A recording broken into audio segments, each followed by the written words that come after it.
నమస్తే అన్న, అందరికీ నమస్కారం.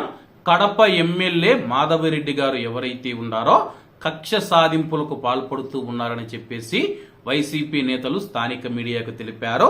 వివరాలేకి వెళితే కడప ఎమ్మెల్యే మాధవిరెడ్డి గారు మళ్లీ వాటర్ ప్లాంట్ రాజకీయాన్ని ప్రారంభించారు.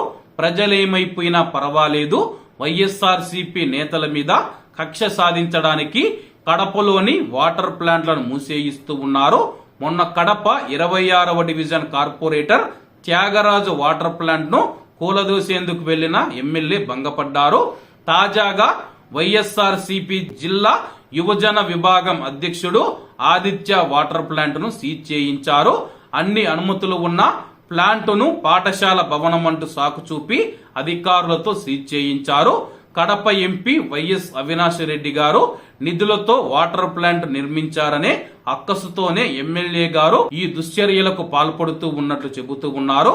అంతకు ముందు 26వ డివిజన్ వాటర్ ప్లాంట్ విషయంలో అన్ని అనుమతులు ఉండడంతో ఎమ్మెల్యే గారు కూల్చివేతకు ఆదేశించినప్పటికీ అధికారులు పోలీసులు వెనక్కి తగ్గారు.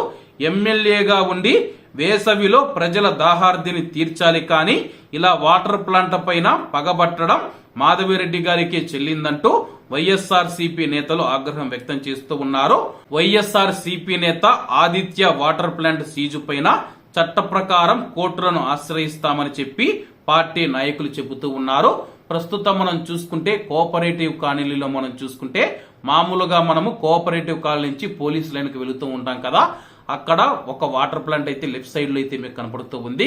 ఆ యొక్క వాటర్ ప్లాంట్ అయితే అధికారులు సీజ్ చేయడం జరిగింది. అన్ని అనుమతులు ఉన్నా సరే, అలాగే మేము తక్కువ ధరకు మాత్రమే ప్రజలకు స్వచ్ఛమైన నీటిని అందిస్తూ ఉన్నా సరే ఇలా అధికారులు వచ్చి మా యొక్క వాటర్ ప్లాంట్ ను సీజ్ చేశారని చెప్పేసి వైఎస్ఆర్ సిపి నేత ఆదిత్య అయితే ఆగ్రహం వ్యక్తం చేయడం జరిగింది. కాబట్టి అందరూ బాగుండాలి, అందులో మనం ఉండాలి. అందరికీ నమస్తే అన్న, జై హింద్.